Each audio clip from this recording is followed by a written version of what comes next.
A graça e a paz do Senhor, meus irmãos. Continuando a meditação no livro de Atos, estamos no capítulo 2. A leitura seria do versículo 14 até o 36. Peço que os irmãos estejam lendo depois esta leitura. Por causa do tempo, vou ler só 4 versículos. Pedro, porém, pondo-se em pé com os 11, levantou a sua voz e disse-lhes: varões judeus, e todos os que habitais em Jerusalém, seja-vos isso notório, e escutai as minhas palavras. Estes homens não estão embriagados como vós pensais, sendo a 3ª hora do dia. Mas isto é o que foi dito pelo profeta Joel. Nos últimos dias acontecerá, diz Deus, que do meu espírito derramarei sobre toda a carne, e os vossos filhos e as vossas filhas profetizarão, e os vossos mancebos terão visões, e os vossos velhos sonharão sonhos. Deus abençoe a sua palavra. O tema da mensagem é uma igreja unida. A igreja já foi comparada com o corpo. E nós, os irmãos, somos os membros desse corpo, cuja cabeça é o Senhor Jesus. Um corpo sadio, um corpo forte, se desenvolve, cresce de acordo com a sua estatura. Se a igreja for assim, então espera-se o crescimento da igreja. É o que nós estamos querendo e buscando e esperando. Na pregação dessa noite, nós temos 3 aspectos. O primeiro deles é uma igreja unida. Ela prega o Evangelho. E nós temos aqui este exemplo na pessoa de Pedro. O verso 14 diz: Pedro, porém, pondo-se em pé com os 11, levantou a sua voz e disse-lhes, e Pedro então começa a pregar. Pedro tomou a palavra. Aliás, é próprio de Pedro. Pedro tinha uma liderança nata. Então ele começa a falar e a explicar aquilo que tinha acontecido. Mas Pedro e os 11, diz a palavra de Deus, estavam ali com ele. Os outros apóstolos estavam juntos, apesar de ser Pedro quem pregava, mas estavam juntos, estavam unidos. Essa era a característica dos apóstolos. Eles permaneceram unidos. Desde quando foram chamados por Cristo, caminharam juntos com Cristo, aprenderam juntos a palavra do Senhor, sofreram juntos a morte de Cristo, se alegraram juntos na ressurreição de Cristo, juntos perseveravam em oração, juntos receberam o Espírito Santo. E agora juntos começam a pregar o Evangelho. Pedro vai falar, mas com Pedro estão os outros, unidos com ele. E aqui eu queria parar para a nossa primeira reflexão. Para sermos uma igreja forte, precisamos permanecer unidos. Mesmo num período como esse, em que estamos com a nossa igreja fechada, estamos separados nos nossos lares, mas este culto é uma prova da nossa união. Estamos juntos, onde quer que você esteja. Eu aqui da minha casa, com a minha esposa, e cada um dos irmãos em suas casas, mas estamos juntos. Isso mostra a nossa união. A união é combatida. Há muitos obstáculos para a nossa união.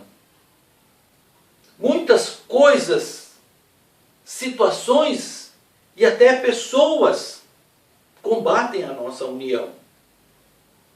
Como é que você se sente nesse momento de separação? Precisamos amar a nossa união. Deus quer a nossa união. Ele se alegra com a nossa união. No Salmo 133, verso 1 diz: ó, quão bom e quão suave é que os irmãos vivam em união. Se nós dermos lugar para Deus agir em nosso coração, Ele vai manter a nossa união. Eu quero perguntar para você, nessa primeira parte, o que é que você faz pela união da igreja? O que é que você faz para fortalecer essa união? Que Deus possa usar cada um de nós para amar a união, desejar a união, cooperar para a união e orar pela nossa união. Em segundo lugar, estavam ali unidos. E o Espírito Santo vai usar a vida de Pedro. Uma igreja unida, o Espírito Santo trabalha. Pedro começou a pregar, movido pelo Espírito Santo. Até aquele momento eles estavam como que escondidos. Estavam vivendo um tipo de quarentena. Desde a Páscoa até esse dia de Pentecostes, 50 dias se passaram. E eles estavam afastados da multidão. Mas naquele momento em que receberam o Espírito Santo, se fortaleceram, se animaram. O temor se foi. O poder do Espírito Santo desceu sobre eles.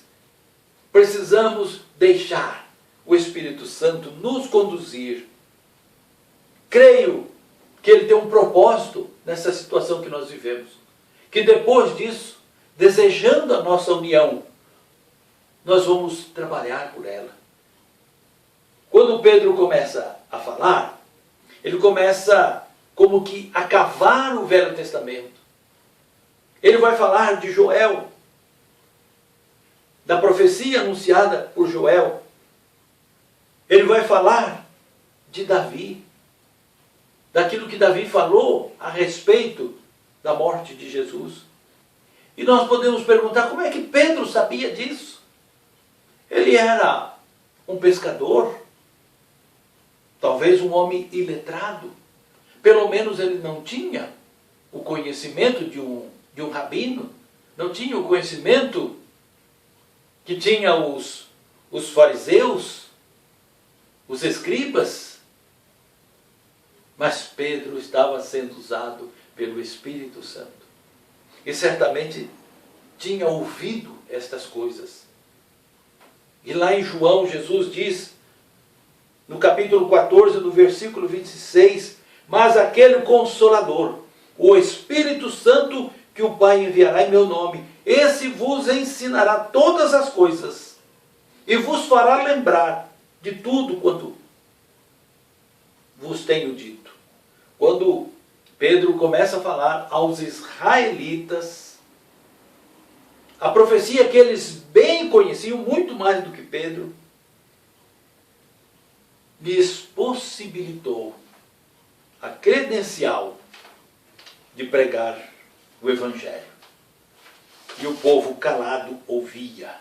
Irmãos, precisamos deixar o Espírito Santo agir através das nossas vidas. Ele fará coisas maravilhosas através de nós. Efésios 5:18 nos exorta dizendo, enchei-vos do Espírito Santo. É Ele quem faz a obra, não somos nós, não foi Pedro, mas foi o Espírito Santo. E nós vamos ser usados por Ele quando deixarmos Ele encher o nosso coração e a nossa mente. Em terceiro e último lugar, uma igreja unida, usada pelo Espírito Santo, prega a mensagem centralizada em Cristo. Como nós vimos, Pedro, se você leu toda essa passagem, você vai perceber o quanto Pedro falou de Jesus. A pregação de Pedro foi centralizada em Cristo. Tudo que ele foi falando, ele apontava para Cristo. Cristo é o alvo da pregação. Ele falou da vida de Cristo, da obra de Cristo. Falou da morte de Cristo, da ressurreição de Cristo. Ele fala de Jesus Cristo como sendo o Senhor, o caminho. Fala da missão de Jesus ao mundo, que veio para salvar e buscar o que se havia perdido. E para isso era necessário que ele morresse e que vertesse o seu sangue para a remissão dos nossos pecados. Ele se entregou em nosso lugar. A mensagem de Pedro foi centralizada em Cristo. Ele fala do Senhor que subiu aos céus. Fala da sua volta gloriosa. Muitas coisas são apresentadas nos púlpitos das igrejas por aí. Pessoas que estão atrás de curas, pessoas que estão atrás de promessas, pessoas que estão atrás de tantas coisas, e hoje os púlpitos estão calados. Pessoas doentes e eles não têm força para executar aquilo que eles prometem. Não é isso que o crente, que uma igreja usada pelo Espírito Santo faz, mas é a pregação de Cristo como Salvador. Nada pode tomar lugar dessa verdadeira mensagem. Nós temos que ter isso em mente. Nossa igreja foi aberta para anunciar a salvação em Cristo Jesus. Uma igreja unida, usada pelo Espírito Santo, cresce. Leva o Evangelho para muitas pessoas, as quais vão ouvir o Evangelho e poderão se converter. Na sequência das nossas meditações em Atos, nós vamos ver o resultado dessa pregação de Pedro. E nós vamos ver um maravilhoso resultado que tem a pregação centralizada em Cristo, que nós devemos pregar. Eu queria que você meditasse nesse momento final. Você diria que a nossa igreja é uma igreja unida? Você diria que a nossa igreja é uma igreja forte? E que por ser forte, unida, a nossa igreja está crescendo? Se a sua resposta for não, eu quero perguntar outra coisa para você. O que é que você pode fazer para que a nossa igreja seja unida e forte e crescente? Sabe o que você pode fazer? Eu vou dizer para você. Se deixe usar pelo Espírito Santo. Se deixe encher pelo Espírito Santo. Através das nossas uniões, através da palavra de Deus, da oração, de cânticos espirituais. Uma coisa é você ter o Espírito Santo. Outra coisa é você ser cheio do Espírito Santo. O Espírito Santo é a resposta para as nossas questões espirituais. Que Deus nos abençoe e nos desperte para que possamos ser usados pelo Espírito Santo. Vamos orar. Senhor, opera em nós e através de nós. Usa, meu Deus, cada servo teu que ouviu esta palavra, para que possa desejar ver a igreja unida, forte e crescente. Abençoa o teu povo espalhado agora nos lares, mas reúne de novo para juntos servir o Senhor com presteza com alegria, com força e disposição. Agradecemos. No nome de Jesus. Amém. Deus abençoe.